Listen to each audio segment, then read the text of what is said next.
Bem, boa tarde, pessoal, tudo bom? Antes de começar a aula, ficou alguma dúvida sobre o que a gente viu na aula passada? Vamos ver mais algumas coisas sobre resposta impulsiva. Eu coloquei um complemento aqui, e a gente vai ver o caso específico para sistemas lineares invariantes no tempo. Então, o que a gente viu? Por um slit, né? Sistema linear invariante no tempo, saída ni de k é dada pela aplicação do operador T a entrada W de K, a gente viu que se a gente substituir o W pelo delta de Kronecker, que é aquela função superlocalizada no tempo, a gente rebatiza a saída por H. Então, por definição, o H, resposta impulsiva, é obtida aplicando o delta de Kronecker à entrada do sistema. Em termos de uma equação de diferenças que a gente viu, para um slit, né, coeficientes invariantes no tempo, substituindo aqui o ni por H e o W por delta, né, a gente pode reescrever a equação em termos de H. É uma equação de diferença em termos de H. Isso não é a resposta impulsiva, tá? Eu só estou reescrevendo a equação em termos da resposta impulsiva. Uma equação recursiva, né? O H depende do próprio H em instantes de tempos anteriores, né? Mais uma parcela que depende do delta. Então a gente pode classificar a resposta impulsiva quanto à duração. Quer dizer, se ela dura para sempre, duração infinita, ou se ela dura um número finito de pontos, de amostras. Se a resposta for de duração finita, a gente diz que o sistema é FR, tá? Do inglês, Finite Impulse Response. E se a duração for infinita, né? Quer dizer, a resposta durar para sempre, a gente diz que o sistema é IR do inglês, tá? Infinite Impulse Response. O que a gente tem que observar aqui é o seguinte: se a resposta for de duração infinita, não tem jeito, o sistema tem que ser recursivo. Não tem como eu produzir uma resposta que existe para sempre sem algum tipo de recursão envolvida. Então, o n tem que ser maior que zero necessariamente, para um sistema ter resposta de duração infinita. Já o sistema que tem resposta de duração finita, o FR, pode ser realizado tanto por um slit recursivo quanto por um slit não recursivo. O caso não recursivo é o mais trivial, né? Se o sistema é não recursivo, essa parcela aqui é zero, né? Eu só vou ter um sistema de ordem finita, tá? M grande aqui e N grande tem que ser finitos, tá? Eu vou ter um sistema cuja resposta H depende de delta. A gente viu que delta é diferente de zero, né? Quando o argumento aqui é nulo, tá? Então o argumento vai ter que ser aqui K igual a Mzinho. Mas como Mzinho está nessa faixa aqui de 0 até M grande, no máximo aqui eu tenho M mais uma amostra de H possivelmente não nulas. Então para o caso não recursivo, a ordem do sistema, M grande, vai definir o número de pontos da resposta impulsiva, que vai ser M grande mais 1. Mas eu posso ter uma resposta que tem duração finita e realizar isso através de um sistema recursivo. Como é que você faz isso, né? A gente viu lá atrás, né, que a gente pode pensar num sistema em termos de operadores, né? Como tendo um operador L, vou chamar de A aqui para lembrar que são os coeficientes Azinho, tá? É um operador recursivo que é aplicado à própria saída, vai ser igual aqui, vou chamar de um operador LB, tá? Aplicado aqui a entrada W de K, ok? Na anotação lá do professor Paulo César seria um parêntese aqui, para lembrar que isso aqui não é uma multiplicação, que isso aqui é aplicação de operador a uma sequência. Muito bem, e a gente viu que esses operadores, se a gente escrevê-los em função do atrasador, do operador S-1, isso aqui vira um polinômio, que é o polinômio característico da equação de diferença, em S, isso aqui também vira um polinômio em S, tá? O que eu estou argumentando aqui é o seguinte: no caso do sistema não recursivo, né, o LA é o operador identidade. Eu vou ter ni de K igual a um operador não recursivo LB aplicado à entrada. Tá? No caso recursivo, tem o LA aqui, que não é apenas um operador identidade. Eu teria aqui um operador identidade, um ni de K, começando de um sistema não recursivo, é igual a um operador recursivo aqui LB, tá, aplicado à entrada W em K. Tá? Isso aqui é um polinômio. Então eu vou reescrever esse cara aqui de outra forma, tá? Isso aqui vai ser, vamos supor que a gente tenha o seguinte polinômio. S menos um S1, tá? Um S menos S2. Um sistema de segunda ordem, por exemplo. Tá, ok? Isso aqui é o operador, sendo aplicado aqui a entrada W. É um saco fazer esse tipo de notação, né? Você tem que identificar o operador por operador. Por isso que a transformada de Laplace, a transformada de Z, né? Resolve essa questão toda. Porque você vai escrever a sequência em função não do tempo, mas em função algébrica, através da transformação. Então você fica realmente num domínio que você tem multiplicação algébrica. Aqui não. Tá? Bem, eu posso acrescentar a esse polinômio, né, o mesmo polinômio que eu acrescentar do lado esquerdo da equação. Tá? Eu acrescento ficticiamente aqui um operador recursivo, foi S menos 1, S3, tá ok? E altero esse lado direito de forma correspondente. É um cancelamento algébrico, né? Eu venho aqui, incorporo o lado de cá igualzinho no lado esquerdo, para o lado direito, para ter o cancelamento algébrico. Tá? Então o sistema passa a ser um sistema recursivo, porque tem uma recursão associada à entrada, né? Mas existe um cancelamento algébrico dos dois lados da equação. Quando você implementa o sistema dessa forma, usando os atrasadores, o que vai acontecer? A implementação do sistema, por si só, vai fazer o cancelamento algébrico para você. Okay? Então você consegue implementar um sistema que tem resposta impulsiva com duração finita através de um sistema recursivo. Outra classificação, ou pelo menos um critério que você pode utilizar sobre a resposta impulsiva de um slit, para saber se ele é causal ou não, é verificar se a resposta é nula para k menor que zero. Lembrar que eu começo com um sistema inicialmente relaxado, sem nenhuma energia guardada nas memórias do sistema ou nos armazenadores do sistema, excito o sistema em zero. Delta de Kronecker tem valor não nulo para k igual a zero. O sistema não pode responder antes dele ser excitado, senão é um sistema não causal. Então a resposta só pode ser possivelmente não nula para k maior que zero. Para k menor que zero, ela tem que ser necessariamente nula. Outra relação interessante é entre a resposta impulsiva e os modos naturais do sistema. A resposta impulsiva é algo engraçado, né? Você tem um sistema inicialmente relaxado, em zero você aplica uma entrada, no instante posterior você remove a entrada. Para k maior ou igual a 1, a entrada é nula. Então, o impulso de Kronecker, ele dá uma condição inicial para o sistema, para k maior ou igual a 1, ele passa a se comportar de forma homogênea. Tá? Então, a condição inicial, dada pelo delta de Kronecker, vai produzir para a resposta impulsiva, né, a partir de k igual a 1, os modos naturais do sistema. É como se eu tivesse carregado uma condição inicial e deixado o sistema homogêneo responder.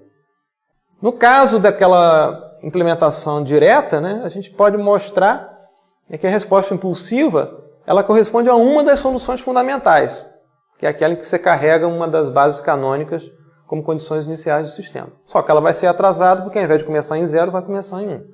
Então faz sentido, como a gente viu na aula passada, que a resposta de um sistema de primeira ordem era A elevado a K para K maior ou igual a zero, e A elevado a K é um modo natural do sistema. Então, compatível com o que a gente viu antes. Outra questão interessante, que a gente não vai abordar com detalhe aqui, mas isso é abordado no curso de processamento digital de sinais, é em relação ao conteúdo frequencial do delta de Kronecker. Como é que eu verifico qual é o conteúdo frequencial do delta de Kronecker? Vou fazer o produto interno do delta de Kronecker com uma função no discreto, no domínio discreto, que tem apenas uma frequência. O cosseno tem duas, que eu posso expandir o cosseno entre uma combinação linear de duas exponenciais complexas. Né? Então eu vou projetar o delta em cima de uma exponencial complexa com frequência ômega, ômegazinho. Isso aqui é o produto interno, né, entre a sequência delta de k e a sequência e elevado a menos j ômega k. Esse produto interno indica algum tipo de similaridade entre a sequência que eu estou projetando na exponencial complexa. Se houver similaridade, a projeção vai ser não nula. Tá? E a gente observa aqui que para o delta de Kronecker, né, que só vale 1 para k igual a zero, esse somatório só tem uma parcela, que é a parcela em k igual a zero. Para k igual a zero, né, isso aqui é igual a 1. Essa função que eu posso fazer depender de ômega nos reais, né, ela vale 1 para todo ômega. Isso informa para a gente o seguinte: no domínio frequencial, o delta de Kronecker contém todas as frequências. E todas com a mesma intensidade. Então, faz sentido você usar a resposta impulsiva como caracterização do sistema, porque você entrega na entrada do sistema um sinal que tem todas as frequências, e o sistema vai selecionar aquelas em que ele oscila com mais facilidade, que são os modos naturais. Isso tem sentido. No caso geral, se você quiser saber qual é o conteúdo frequencial, não do delta, mas de uma sequência qualquer, né, você vai fazer essa mesma conta aqui, substituindo o delta por uma sequência qualquer. Essa conta aqui acaba sendo, para o caso de k maior ou igual a 1, por exemplo, ou k maior ou igual a 0, Isso aqui passa a ser uma série, que você tem que verificar se converge, se não converge. Nem sempre, né, o conteúdo frequencial existe ou não. Esse tipo de conta, né, é exatamente o transformado de Fourier para sequências, que a gente vê lá no curso de processamento digital de sinais. Eu fiquei devendo para vocês também uma demonstração de que uma exponencial complexa é a autofunção de qualquer sistema linear. Quer dizer, eu aplico uma exponencial complexa a um sistema linear, ele responde com a mesma exponencial complexa, sem criar qualquer outra, com modificação em magnitude e fase, né? Então, se eu tenho uma entrada que é z elevado a k e z aqui é um número complexo, z pertence aos complexos, né? Se eu aplicar isso a um sistema linear invariante no tempo com resposta impulsiva h, que eu não sei qual é, tá? Eu só sei que é uma resposta de um sistema linear. Para eu usar h, o sistema tem que ser linear, tá? Eu sei que a saída ni de k vai ser a convolução entre h e a entrada. E a soma de convolução, por um caso de um sistema linear invariante no tempo, é dado por essa expressão. O h eu não sei quem é, deixa em aberto aqui. Eu sei que a entrada é z elevado a k. Quem que é w de k menos l, né? Esse w de k é z elevado a k. Vai ser z elevado a k menos l. Substituo aqui o w de k menos l por z elevado a k menos l. Esse somatório aqui é feito em l, não é feito em k. Então, z elevado a k, coloco a esquerda aqui do somatório. Então, passo a ter na saída a própria exponencial complexa, sem qualquer modificação, mais um somatório em L, né, de HL, z elevado a menos L. Isso aqui nada mais é do que a projeção da sequência H de K, né, ou H de L, em cima da exponencial complexa. Isso aqui é um número complexo. Isso aqui é o produto interno entre H e essa sequência z elevada a menos L, né? Então, isso aqui é um número complexo que vai alterar a magnitude desse número que vai alterar a magnitude da exponencial complexa, e a fase desse número vai alterar a fase da exponencial complexa. Mas eu não crio nenhuma frequência nova. Vocês acabaram de ser apresentados a definição da transformada Z. A transformada Z faz esse tipo de conta. No caso da transformada de Fourier, né, a magnitude aqui é unitária. No caso da transformada Z, eu posso deixar uma magnitude aqui não unitária. Eu varro uma magnitude qualquer, que é mais geral do que a transformada de Fourier. Então, qualquer exponencial complexa é a autofunção de um sistema linear invariante no tempo.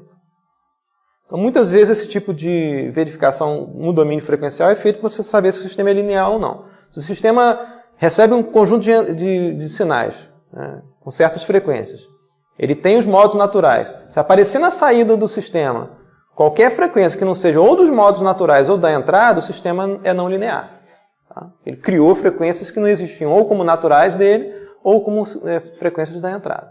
Isso a gente vê com profundidade lá no curso de sinais. Que condições eu tenho que atender para que esse somatório aqui seja convergente, isso aqui exista, né? E para finalizar essa parte de resposta impulsiva e motivar o estudo, né, da representação em espaços de estados, a gente vai ver um conceito chamado de estabilidade BIBO.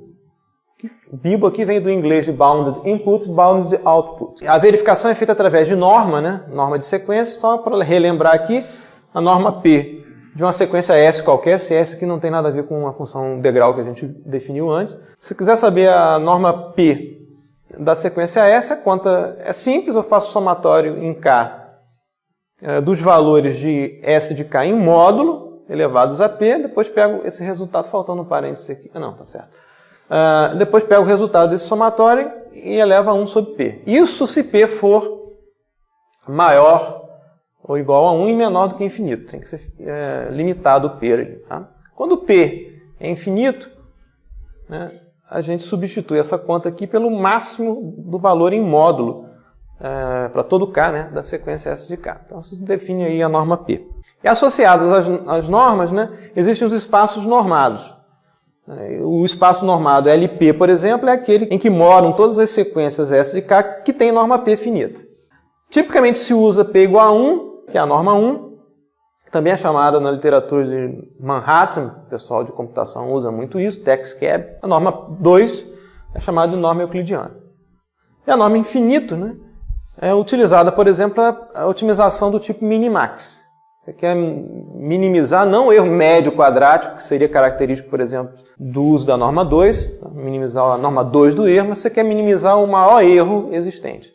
É o caso da norma infinito. E por propriedade, é fácil mostrar, né, que essas normas aqui elas têm, digamos, tamanhos diferentes. Tá? A norma 1 é sempre maior ou igual à norma 2, que é sempre maior ou igual à norma infinita. Do ponto de vista geométrico, né, se tiver um segmento de tamanho A e aqui um outro segmento de tamanho B, menor do que A norma 1 seria a soma de A com o B. Ok? A norma 2 seria aqui a raiz quadrada de A ao quadrado mais B quadrado. Tá? E a norma infinito seria o maior valor aqui, A. Tá? Individualmente falando. Então tem uma interpretação geométrica também. Claro que norma tem que obedecer uma série de propriedades que a gente tem que revisar na literatura.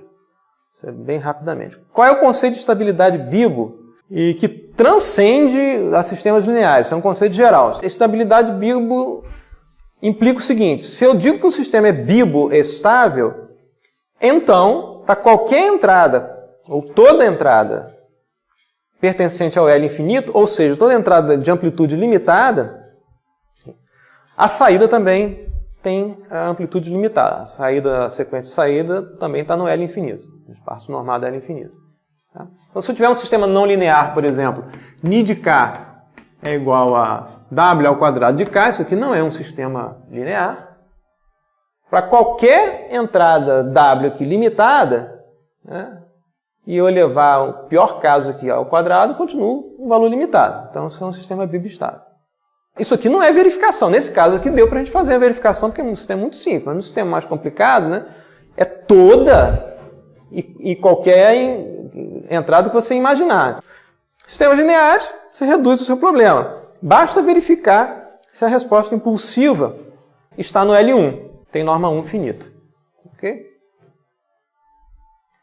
Então, desse critério aqui, a gente verifica que qualquer sistema que tenha resposta FR, você tem um número finito de pontos. Se não tiver nenhum ponto ali da resposta indo para mais infinito, ou indefinido, né, esses sistemas são necessariamente bibestáveis. Tá? Preocupações que a gente tem que ter são com sistemas que têm resposta de duração infinita. E qual é a relação disso com a representação de estados? Resposta impulsiva, relação entrada e saída definida pela equação de diferença, implica saída e entrada. Você pode ter tudo muito bem comportado na entrada e na saída, e dentro do sistema, variáveis internas dentro do sistema podem estar crescendo de forma ilimitada. Tá? A representação de estados é uma representação que faz com que a gente veja o interior do sistema. Tá? Então a gente vai verificar não somente o comportamento de entrada e saída, mas o comportamento das variáveis internas do sistema. E vai ver no domínio da representação de estados um outro conceito de estabilidade, que é o conceito de estabilidade assintótica, que é mais forte do que esse conceito de estabilidade Bibo, em que eu vou olhar a estabilidade associada aos elementos do vetor de estado, ou seja, das variáveis internas do sistema. Eu não quero ter uma falsa impressão que está tudo funcionando muito bem na entrada e na saída, o sistema está divergindo, está indo para valores para mais infinito em magnitude no interior do sistema. Então é o que está dito aqui. A estabilidade Bibo não garante que as variáveis internas do sistema sejam limitadas em amplitude, né, ou em magnitude. Outra questão importante, você tem números máximos representáveis no computador, dependendo da arquitetura aí, da representação binária. Se você atinge um limite de saturação, você perde a linearidade do sistema. A propriedade de escalabilidade é perdida. Ei, cresce mais um pouquinho. Não cresço mais do que isso. Estou lá em 10 elevado a 14 e acabou. Okay? Então você pode perder propriedades importantes de um sistema que você acha que é linear, ele sai da situação de linearidade.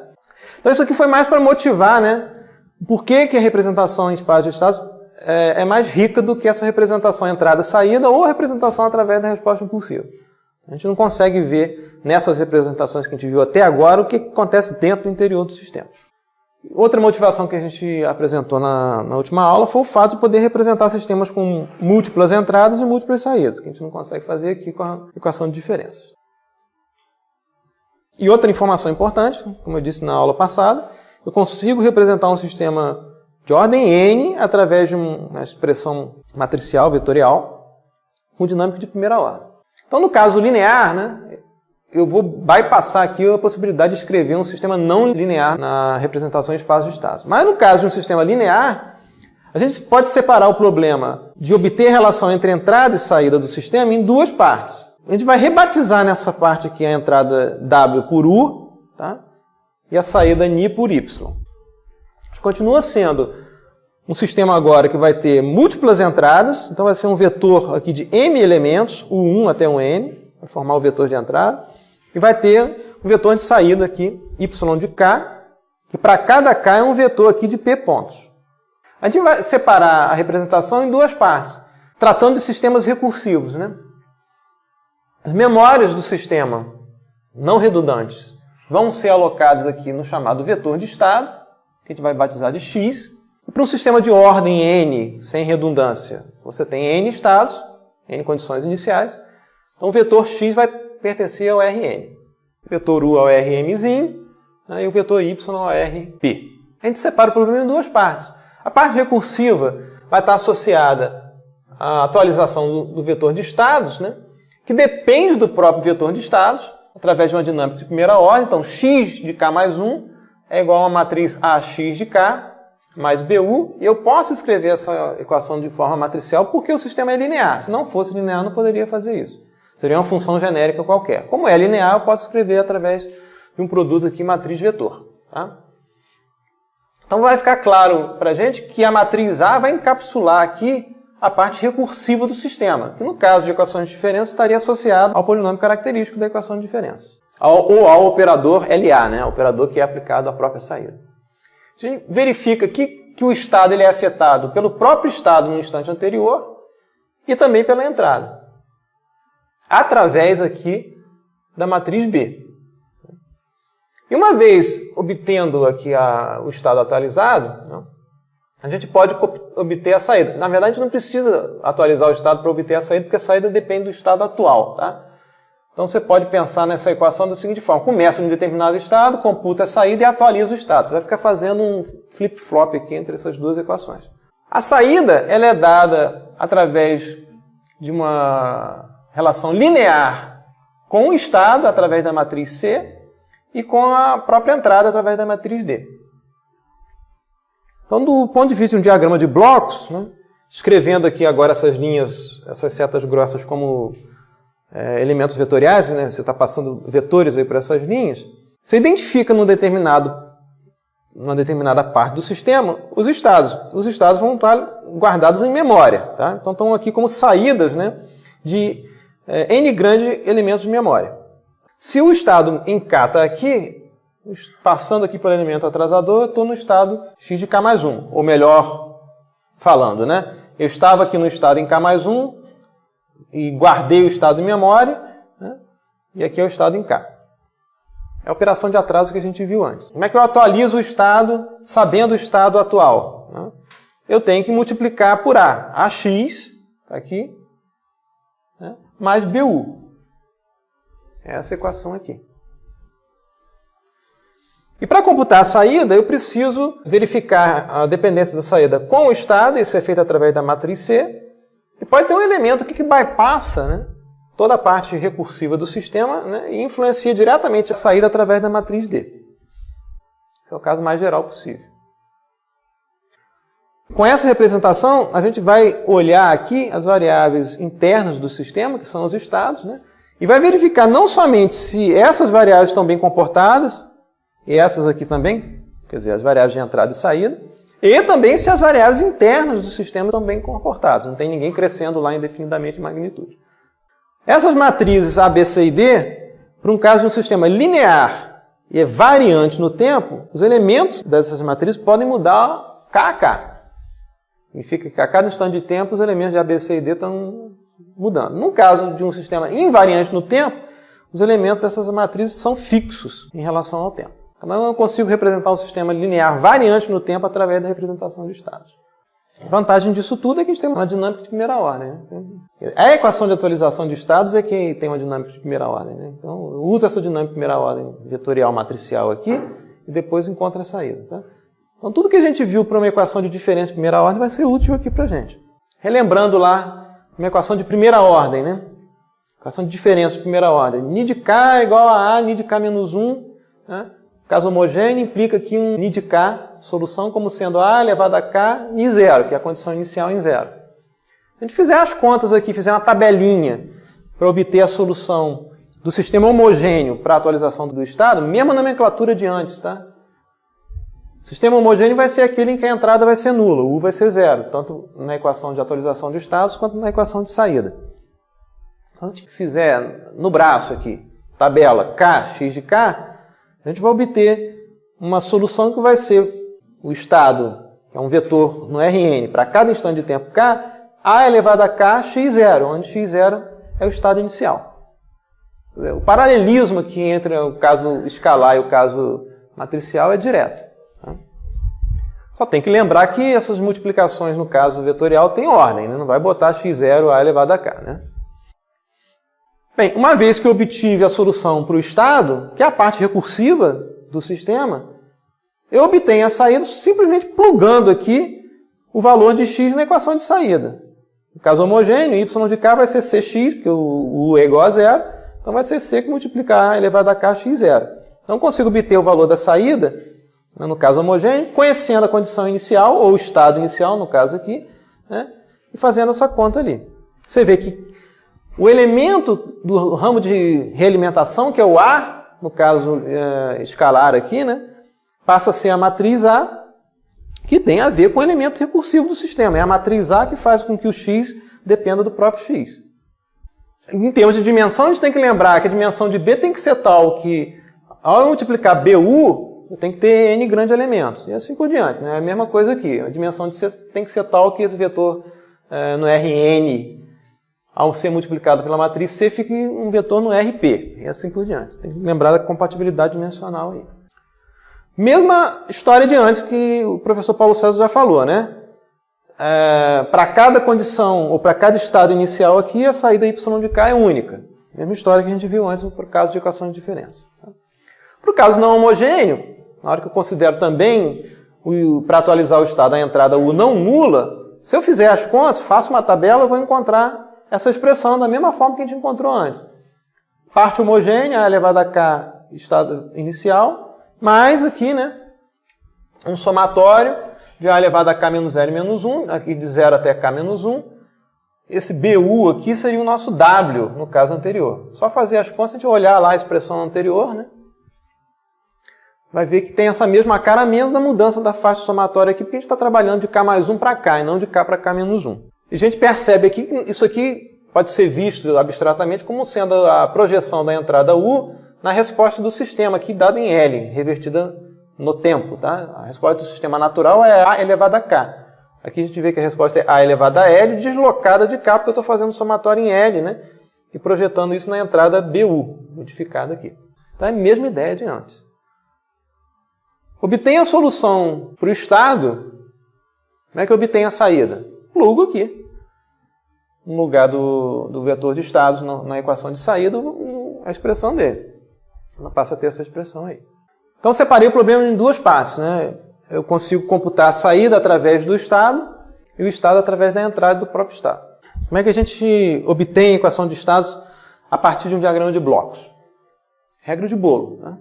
Vamos ver um caso aqui que é a representação de estado da forma direta 2, canônica, que a gente viu lá atrás, de ordem 3. Então lá, a gente viu a forma canônica, você tem a equação de diferença com os coeficientes da parte homogênea aqui, 1, A1, A2 e A3, né? E os coeficientes da parte não homogênea, B0, B1, B2, B3. A gente viu como é que a gente obtém essa estrutura. Né? Como é que eu faço aqui? Eu olho aqui onde estão os atrasadores, né? Os elementos de memória do sistema. Eu tenho que me certificar que não tem redundância nesses elementos de memória. De fato, isso é um sistema de ordem 3, não um sistema de ordem 2 disfarçado no sistema de ordem 3. A gente viu aqui atrás, né? Eu poderia tentar fazer a equação de estados para esse sistema aqui em que esses atrasadores são redundantes. Tá? Eu tenho que certificar que os atrasadores não têm redundância, que o sistema de fato está canônico. Muito bem. Regra de bolo. Eu vou associar às saídas dos atrasadores os elementos do vetor de estado. Quem faz essa escolha sou eu. Eu tenho que indicar qual a escolha que eu fiz. Se eu quiser associar a saída desse atrasador aqui, o elemento x1 do vetor de estados, eu associo. Se eu quiser associar x3, eu posso fazer também. Eu fiz uma escolha arbitrária. Saída desse atrasador é x1, saída desse aqui é x2, esse aqui é x3. Ora, se aqui é x3 de k, antes do atrasador ele era x3 de k mais 1. Então esse cara aqui também é o x3 de k mais 1. E por que eu estou me preocupando em encontrar os elementos do vetor de estado em k mais 1? Porque eu preciso escrever as equações em k mais 1 para o estado, né? Esse aqui é x2 de k, antes do atrasador é x2 de k mais 1. Mesma coisa para x1. Esse aqui era x1 de k, antes do atrasador x1 de k mais 1. Agora eu sigo o diagrama, não preciso fazer mais nada, a não ser seguir o diagrama de blocos. Posso começar com x1. Quem é o x1 de k mais 1, né? Eu sei que eu tenho que escrever o x, elemento a elemento, em função do próprio x e da entrada. Então eu vou me preocupar com esses pontos na estrutura do diagrama. Então o x de k mais 1 vai ser a saída desse somador. Quais são os ramos do somador? Menos A1 que multiplica x1, menos A2 que multiplica x2, menos A3 que multiplica x3, mais uma vez o de k. Escreva a equação para x1 de k mais 1. Menos A1 x1, menos A2 x2, menos A3 x3, mais o de k. Quem é o x2 de k mais 1? É esse ponto aqui, que é exatamente igual a quem? Ao x1 de k. Acabou a nossa história. x2 de k mais 1 e uma vez x1 de k. Eu completo a equação para ficar mais fácil depois de montar as matrizes A, B, C e D. Mais 0 x2, 0 x3, mais 0 u. Mesma coisa para o x3 de k mais 1. x3 de k mais 1 é esse cara aqui que é simplesmente igual ao x2. Então, x3 de k mais 1 é 0x1 de k mais 1x2 de k mais 0x3 de k mais 0u. A matriz A já fica evidente aqui. Vai ser menos A1, menos A2, menos A3, 1, 0, 0, 0, 1, 0. A matriz B se degenera a um vetor coluna 1, 0, 0, mantendo a compatibilidade dimensional. Nota só, isso se eu escolher essa ordem aqui para montar o vetor de estados, x1, x2, x3. Nada me impede eu colocar o primeiro elemento do vetor de estado como x3. Tá? Então tem duas escolhas envolvidas aqui. Aonde que você atribui os estados e aqui atrasadores você atribui os estados, e como é que você monta o vetor de estados aqui, a ordem dos elementos no vetor de estados. Isso pode mudar a cara da matriz. Mesma coisa para a equação de saída, eu sigo o diagrama. Quem é o y de k? É o que sai desse somador, eu tenho que verificar quais são as entradas nos ramos desse somador. É B0 x1 de k mais 1, mas eu já encontrei x1 de k mais 1 em função de x1 de k, x2 de k, x3 de k e u. Então, B0 x1 de k mais 1, mais B1 x1 de k, B2 x2, B3 x3. Escrevo isso aqui, depois expando aqui o x1 em termos da primeira equação, e reagrupo os elementos aí, para colocar aqui em evidência u, x3 de k, x2 de k e x1 de k. Eu obtenho aqui os coeficientes, né, da matriz C, que passa a ser um vetor linha. Então, é tranquilíssimo, né? Você tendo um diagrama, é só atribuir os estados às saídas dos atrasadores, seguir o diagrama e montar as matrizes. Esse sistema, na forma direta, a gente já percebe que os estados estão acoplados, né? O que acontece com o estado 3, né, vai ser passado aqui para o estado 2, para o estado 1 e assim por diante. Quer dizer, os estados eles andam em conjunto. Então, se uma dessas variáveis aqui resolver crescer para sempre, as outras duas também vão crescer juntos. Eles estão acoplados. Então, você percebe claramente aqui, né, inclusive pelos elementos da matriz A, né, se a gente escrever matricialmente aparece dessa forma, você verifica aqui, né, que os três estados, né, estão acoplados pela primeira linha da matriz. Muito bem, vamos ver agora a forma paralela do mesmo sistema. Para eu garantir que há a forma paralela, eu vou fazer um caso específico aqui, em que eu parti desse sistema na forma direta. Então aqui os coeficientes da homogênea, computo as raízes do polinômio característico da homogênea, encontro lá 3 raízes e dou sorte das 3 raízes serem distintas.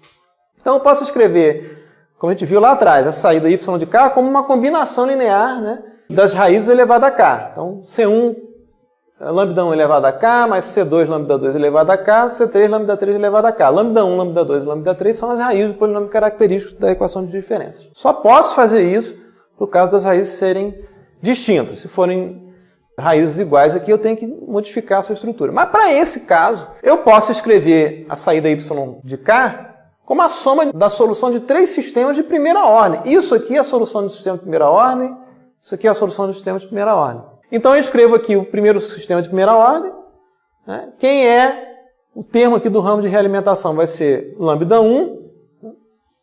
A resposta desse sistema de primeira ordem é esse cara aqui. E eu tenho um multiplicador C1. Esse multiplicador C1, eu poderia colocar ele aqui, antes da parte recursiva ou depois da parte recursiva. Não faz diferença do ponto de vista funcional. Eu resolvi colocar o C1 depois. Então está aqui a resposta do sistema de primeira ordem que gera isso aqui, né? E replico esses caras aqui mudando apenas o valor de lambda e os valores de C. E soma um resultado. Então essa é a forma paralela do sistema. Como é que eu obtenho a equação de estados para essa forma paralela? Da mesma forma que a gente viu antes. Identifico os elementos atrasadores ou elementos de memória, associo as saídas dos atrasadores os elementos do vetor de estado. Eu resolvi escolher x1 para a saída desse atrasador e assim por diante, x2 e x3. Se aqui é x1 antes do atrasador é x1 de k mais 1, que é esse ponto aqui. Se aqui é x2 antes do atrasador é x2 de k mais 1. Esse aqui é x3 antes do atrasador x3 de k mais 1. E vou escrever as equações para x1, x2 e x3 em k mais 1. Sem surpresa vão ser equações idênticas a menos da mudança dos índices das variáveis aqui. São três sistemas idênticos a menos da mudança dos parâmetros, né? Quem que é x1 de k mais 1? É quem sai desse somador. Então vai ser lambda 1 x1 mais uma vez u. Mesma coisa para os dois outros sistemas. E quem vai ser a saída y? Vai ser C1, que multiplica x1 de k mais 1, que eu já tenho escrito em função do próprio x1. Nota só, x1 de k mais 1 é x1 de k lambda 1 mais u de k. x1 não depende de x2 nem depende de x3. Eu desacoplei os estados. É o mesmo sistema, o mesmo funcional, mas eu tenho os estados agora desacoplados. O que acontece com x1 independe do que acontece com x2 e x3. Já dá para a gente antecipar que a matriz A desse sistema, vamos chamar de A chapéu para diferenciar da matriz A do sistema na forma direta, vai ser uma matriz diagonal. Então tá lá, né? x1 de k mais 1 é uma vez x1 de k, lambda 1, x1 de k, 0, x2, 0, x3, mais 1, uma vez u de k. Mesma coisa para as duas outras, x2 de k mais 1, x3 de k mais 1. Dependência aqui é só do próprio elemento do vetor de estados. Escrevendo da forma matricial, obtém aqui uma matriz diagonal. A chapéu associada à nova implementação paralela do sistema. E aqui fica claro, né, que os valores de lambda 1, lambda 2 e lambda 3, que são as raízes do polinômio característico da equação homogênea, são os próprios autovalores da matriz A chapéu. A matriz diagonal, os elementos da diagonal são os próprios autovalores da matriz. Então tem uma associação clara entre os autovalores da matriz A e as raízes do polinômio característico da equação homogênea. A equação de saída, né? Só seguir o diagrama. C1, x1 de k mais 1, C2, x2 de k mais 1, C3, x3 de k mais 1, que já estão escritos em função de x em k, né? Os elementos de x em k e da entrada, né? Então é só fazer as contas, a gente encontra aqui os elementos do vetor linha C e os elementos do escalar, né? A matriz D, chapéu aqui, vira um escalar C1 mais C2 mais C3. Então tá lá, a gente tem a representação desacoplada, né, ou paralela do sistema. É outro sistema? Não, é o mesmo sistema, só implementei o sistema de outra forma. Algumas propriedades do sistema permanecem, outras não, outras vão ser alteradas. Então o que fica de importante aqui é que a representação em espaço de estados é uma representação da implementação do sistema, não somente da parte funcional, mas da implementação do sistema. E veja só, eu tenho esse sistema de primeira ordem. Vai implementar essa parcela aqui da saída, que é C1 lambda 1 elevado a k, que é gerado por esse sistema de primeira ordem. Escalar é um elemento linear, atrasador é um elemento linear. Posso comutar esses dois caras aqui, colocar o atrasador aqui e o escalar antes? Posso. Não tem problema nenhum, funcionalmente não altera nada. Posso tirar o C1 daqui e colocar antes aqui? Posso. Se eu alterar a ordem dessas coisas aqui, você pode ter certeza que vai ter alteração nas matrizes A, B, C e D. Qualquer alteração que você faça no sistema implica numa alteração da representação das matrizes A, B, C e D. Claro que referenciado às suas escolhas aqui, de onde estão os elementos do vetor de estados e como é que você monta os elementos no vetor de estado. A gente tem dois sistemas funcionalmente idênticos com implementações diferentes. Do ponto de vista de álgebra linear, isso é uma mudança de base. Eu tenho um vetor de estados representado num certo referencial, alterei esse referencial para outro referencial, e nesse segundo referencial que a gente utilizou aqui, no caso paralelo, né, os vetores estão ortogonais. Então é possível mostrar, isso não é difícil, né, que se eu sair de um vetor x numa implementação original, que contém aqui os elementos do vetor de estado, e multiplicar por p, que é uma base, para produzir um x chapéu, mudança de base, eu tenho essas modificações aqui, que levam a matriz original A para a matriz A chapéu, a matriz original B para a matriz B chapéu e assim por diante. Isso não é difícil de mostrar, isso é simples de mostrar. Vou fazer rapidinho aqui. Você tem dois sistemas com duas representações de estado. Você tem um x de k mais 1 igual a x de k mais bu de k. Uma saída y de k igual a c x de k mais du. Tá? Você resolve implementar esse sistema de outra forma. X chapéu de k mais 1 vai ser igual a um A chapéu, x chapéu de k, mais um B chapéu, o de k. A entrada é a mesma, só mudei o miolo do sistema. A saída também é a mesma, vetor de saída y de k vai ser um C chapéu, x chapéu de k, mais um D chapéu, u de k. E daqui para cá eu fiz uma mudança de base. Eu estou escrevendo x chapéu de k com a base p que multiplica o x de k. Ok? Tá bem. Agora escrevo essa equação aqui para tentar sair dessa e voltar para essa através dessa expressão aqui. Quem que vai ser x chapéu de k mais 1? Vai ser p que multiplica x de k mais 1. Ok? X chapéu de k é igual a isso aqui, x chapéu de k mais 1 é p que multiplica x de k mais 1. Vai ser igual a quê? A chapéu, x chapéu de k é p x de k. Mais b chapéu u de k. Eu quero isolar aqui o x de k mais 1. Né? Então, vou multiplicar a esquerda por p menos 1, tá ok? Então, p menos 1p é a identidade. Isso aqui vai ser x de k mais 1. Vai ser igual a p menos 1 a chapéu p x de k, né? Mais p menos 1b u de k. Se eu comparar essa equação com essa aqui, né? Esse cara aqui tem que ser igual à minha matriz A. Esse produto aqui tem que ser igual à minha matriz B. Então, eu consigo obter a relação entre uma coisa e outra. Ok? Mesma coisa para a equação de saída. Mudar a base não significa diagonalizar o sistema. Tá? Essa mudança de base aqui pode ser um negócio tão simples, né? Como eu resolver, ao invés de atribuir o estado x1 aqui à saída do atrasador, suponha que eu resolva atribuir aqui depois do lambda 1. Posso fazer isso? Posso. Não tem nada escrito em pedra que eu tenho que fazer essa escolha aqui. Se você resolver mudar o x1 daqui para cá, o x2 daqui para cá e assim por diante, isso é uma mudança de base. Você vai mudar as matrizes todas. No caso aqui, né, o P vai ser dado por lambda 1, lambda 2, lambda 3, é uma matriz diagonal. Mas você pode, para um sistema mais complexo, mudar a localização dos estados no diagrama, e isso é uma mudança de base. Tá? Acho que a gente não levou absolutamente nada em consideração aqui acerca de como o P é construído, tá ok? Desde que seja uma base, não tem problema nenhum.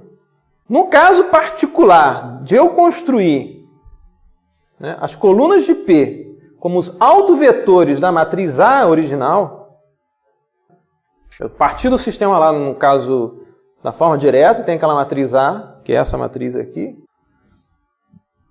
Computo os autovalores e autovetores dessa matriz e monto a matriz P, usando como colunas de P os autovetores da matriz A. Se eu fizer essa construção de P, aí a chapéu passa a ser uma matriz diagonal, porque elas são matrizes similares.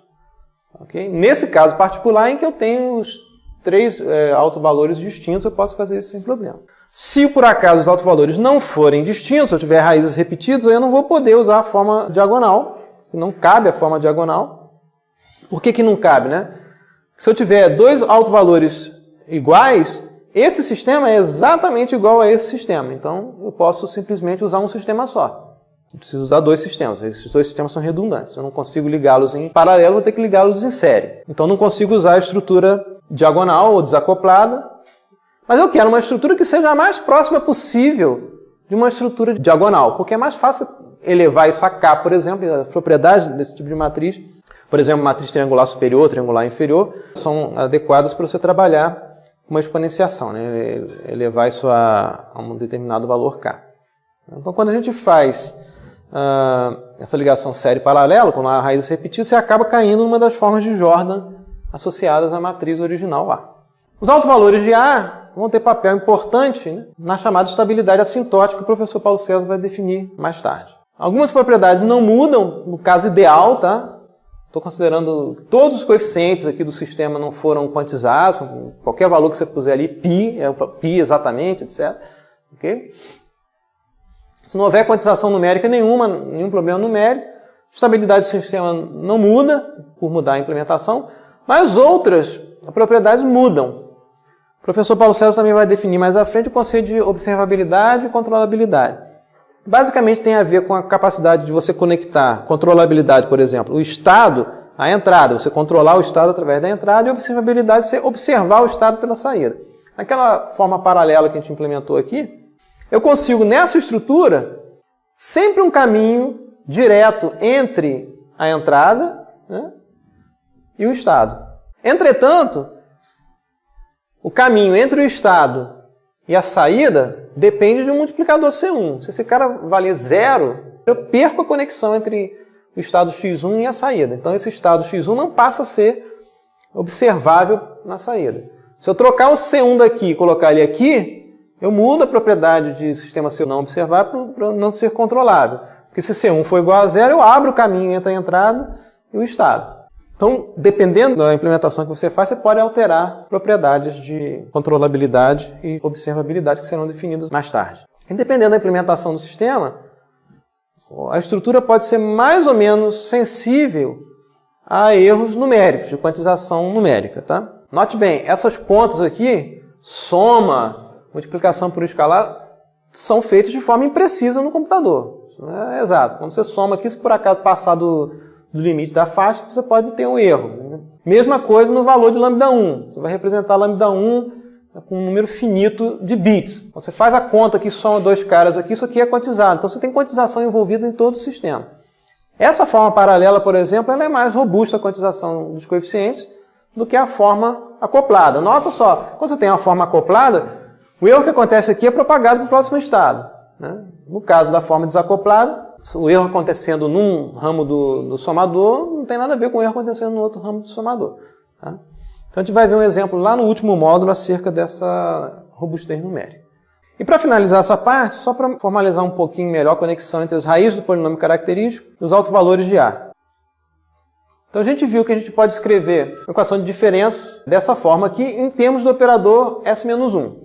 Ni de K menos L nada mais é do que S elevado a menos L Ni de K dentro desse somador aqui. E esse cara aqui seria um operador que eu estou chamando de L caligráfico A, que está sendo aplicado à saída.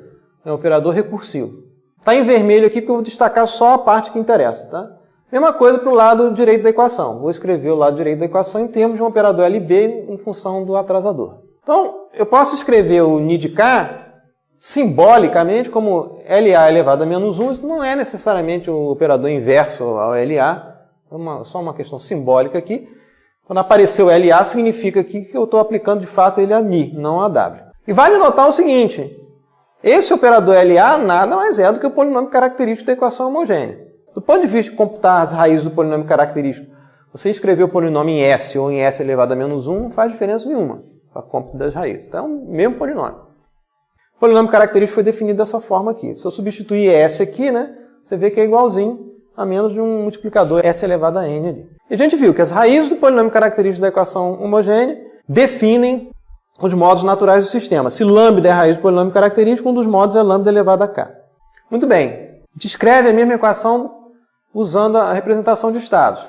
Se eu escrever a equação de estados em termos do operador S, quem que vai ser x de k mais 1? Vai ser S, o operador de deslocamento, aplicado a x de k. Vai ficar formal, eu coloquei S, matriz identidade. Vai ser igual a x mais BW. Para manter a conexão entrada e saída com uma dimensão, Eu estou mantendo aqui o U igual a W, tá?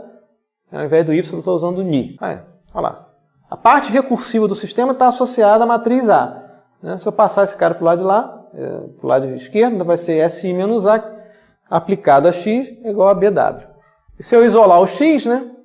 Isso é SI menos A elevado a menos 1, quer dizer, a inversa dessa matriz, BW.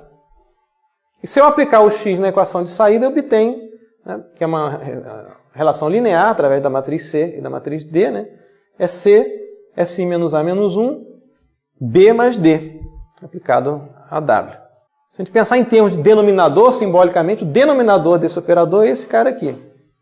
Da mesma forma que o denominador do operador anterior, né? Esse cara aqui. Por isso que é melhor trabalhar no domínio transformado, que você passa a ter realmente numerador e denominador do ponto de vista algébrico, não esse gol de mão que a gente está fazendo aqui. Então a gente observa que os zeros do operador LA vão definir para a gente os modos naturais do sistema. Mesma história aqui no caso da representação de estados.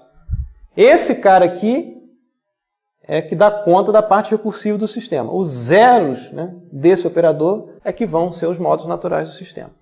E os zeros desse operador, né, são o mesmo problema de você calcular os autovalores da matriz A. Se eu quero que, né, AV seja igual a lambda V, lambda igual a S aqui, é a mesma conta que eu tenho que fazer.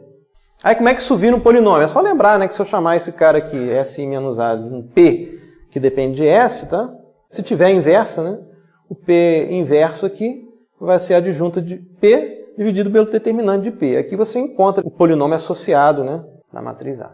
Isso é uma associação direta, né, entre os autovalores da matriz A e as raízes do polinômio característico. Se a gente voltar ao que a gente viu antes, né, aquelas duas matrizes, a chapéu da forma paralela e A da forma direta, essas duas matrizes, se o sistema é o mesmo, elas têm que ter os mesmos autovalores. Senão o sistema não é o mesmo. Eu responderia de outra forma.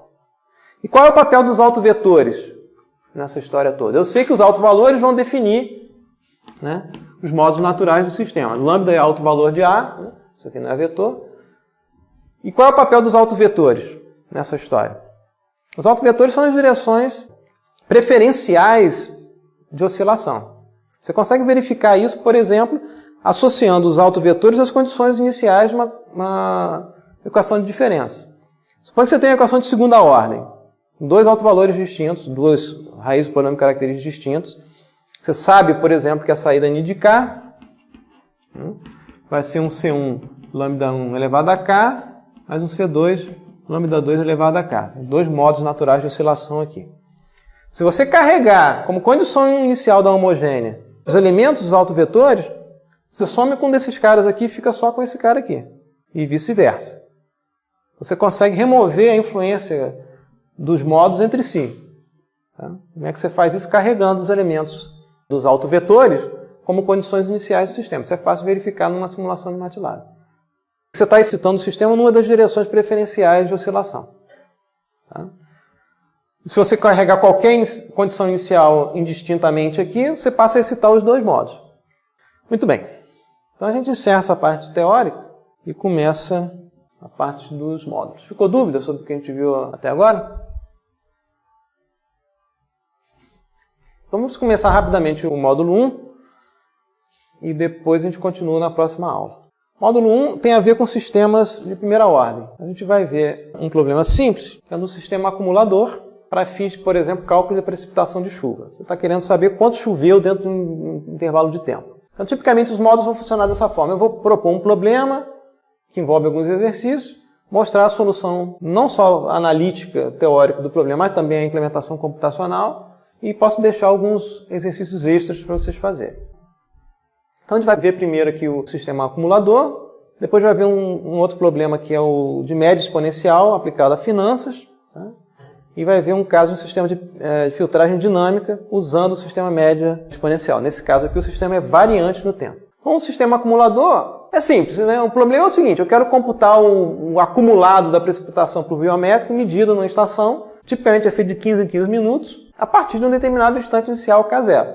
Então, eu ligo o acumulador em K0, né, e deixo ele rodar durante um determinado tempo, quero saber o valor acumulado. Então, a ideia, como a gente está no curso de modelagem, é você portar o problema para os modelos que a gente está vendo aqui. Eu quero que seja especificada uma equação de diferenças que realize esse cálculo, encontrar a solução analítica e depois implementar computacionalmente. Eu estou usando aqui, né, a estrutura que foi definida pelo professor Paulo César, tá? Somatório da equação de I de 0 até N, de AI é Ni de K mais I. Tá? Nota só, para esse tipo de estrutura não tem jeito. O sistema vai ter como um instante presente, né, Ni de K mais N. A ordem do sistema vai influenciar no instante presente. Por isso que eu defini a equação de diferença de outra forma. Então aqui a gente vai ficar sempre, né, o instante presente não vai ser K, não vai ser Ni de K mais N. Porque esse é o cara que eu tenho que calcular em função de coisas anteriores. Tá? E nota só, o instante presente, né, K mais N, não coincide com o instante da entrada. Então a gente vai modificar um pouco a entrada aqui para poder implementar o sistema sem problema.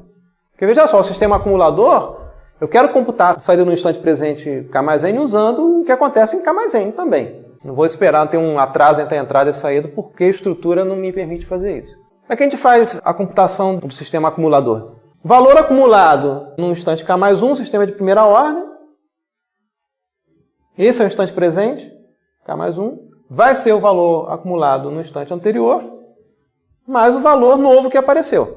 Nota só, instante presente K mais 1, preciso da entrada no instante K mais 1. Isso não é compatível com aquele modelo que a gente viu lá. Eu vou ter que rebatizar esse cara aqui de W chapéu e dizer que isso aqui está atrasado em relação ao que eu quero, para poder manter a estrutura da forma que foi pedido. Já que o sistema é de primeira ordem, vou ter que definir uma condição inicial.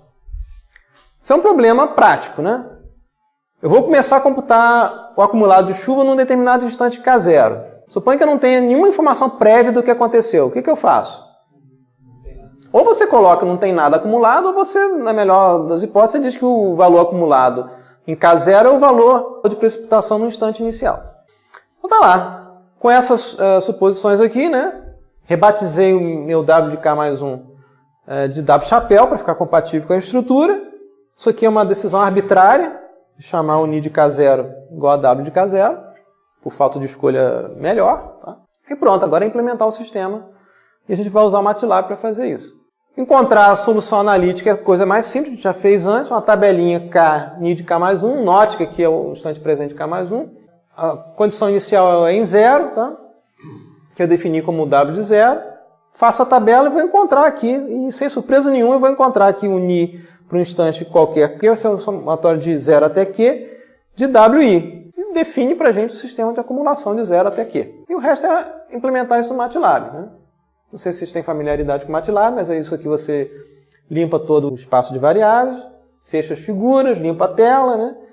É bom você ter uma mínima documentação sobre o que você está fazendo. Os dados de chuva são lidos aqui numa planilha Excel, são dados reais do INEA. Antigamente isso estava disponível na web, mas não está mais hoje em dia. E tem as informações aqui. A coluna 2 da planilha contém as medidas de precipitação de chuva. A coluna 3 contém o acumulado. Então a gente pode comparar o resultado do nosso sistema com o resultado oficial do INEA do acumulado, para verificar se está tudo certo. Tá? Então a gente vai guardar de referência os resultados do acumulado do INEA, a coluna 3. A nossa entrada W aqui vai ser os valores da precipitação nos instantes K, medidos lá de 15 em 15 minutos. E a gente vai implementar essa equação aqui. O resto é a preocupação que a gente tem com a indexação do MATLAB. O MATLAB ele não trabalha com índice nulo. Então o primeiro índice do MATLAB é 1. Ele trabalha de forma vetorial. Né? Não dá para fazer W de 0. Ele vai reclamar dizendo que o índice está fora da faixa. Então a gente vai ter que readaptar a equação considerando que o MATLAB não trabalha com índice nulo. Então tá lá, o K0 nosso vai ser igual a 1, que é o instante inicial, e no instante inicial a gente definiu como condição inicial o W em K0. Escolha arbitrária da nossa parte. Faz um for, né, de K igual a K0 até um tamanho pré-definido para a saída Ni. Eu não sei qual foi o tamanho que eu defini aqui, mas deve ser o mesmo tamanho do número de pontos que eu tenho na planilha. Tá? Não faz sentido computar acumulado de coisas que eu não tenho. Em algum momento aqui eu devo ter definido o tamanho de Ni, simplesmente igual ao tamanho de W. Está aqui, né? Ni é um vetor nulo, né, do mesmo tamanho de W. E faço um for. É quase que replicar a equação, né? O Ni no instante presente, K mais 1, vai ser o Ni no instante anterior, mais o W no instante presente. Está resolvido. Computacionalmente é um negócio super bobo, né? Depois eu só ploto os resultados aqui. Quem quiser ver como é que você faz para plotar essas variáveis como se fosse no LaTeX, o MATLAB ele tem formas de você fazer isso aí. Tá? Plotar esses símbolos matemáticos, ni, etc., como se você estivesse usando o LaTeX. Então, quando a gente faz o plot dos resultados, a gente observa aqui. Em azul, em barrinhas, eu plotei a precipitação, o acumulado que a gente computou em vermelho, e o acumulado do INEA está em pontinhos pretos. Então tem partes aqui que você não tem precipitação nenhuma, leva um tempão sem chover. Então, né, a curva fica parada ali naquele valor, até começar a ter um novo evento que você tem a subida da curva. É um sistema super simples, a gente vê aí que no caso aí desse sistema a gente conseguiu replicar aqui sem problema algum o resultado do INEA. Então, na próxima aula, a gente vai ver um sistema recursivo de primeira ordem para fazer chamado médio exponencial e vai motivar isso através de uma aplicação em finanças. Tá? A gente vê isso na próxima aula e termina o módulo 1 e começa o módulo 2, que tem a ver com sistemas de segunda ordem.